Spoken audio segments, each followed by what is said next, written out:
Welcome to Not Milk Never Milk. Subscribe if you're lactose intolerant. You start by stabilizing the situation.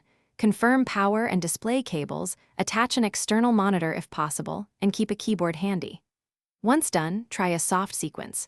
Press Ctrl plus Alt plus Del, then wait a few seconds for any hidden UI. If nothing appears, use the power button once to attempt a graceful sleep/wake, or hold it for a forced shutdown only if needed. This avoids corrupting files. Make sure to note your Windows version and fast startup state before proceeding. If the black screen persists, switch tactics. Press Ctrl plus Shift plus ESC to directly open Task Manager. This bypasses some display shells. Once done, if the desktop shell is unresponsive, press Win plus X or use Win plus R and type Tasker. EXE to force it.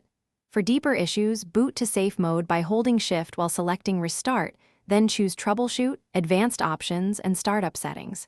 In safe mode, Task Manager runs with minimal drivers, letting you terminate problematic apps and drivers, causing the black screen.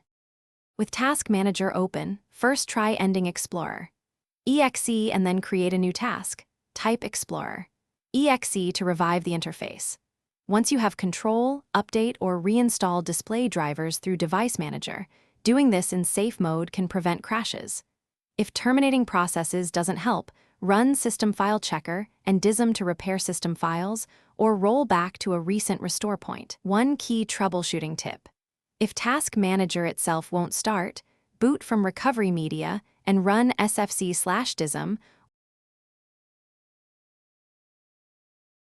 Thanks for watching. If this was helpful, leave a like and consider subscribing. See you next time.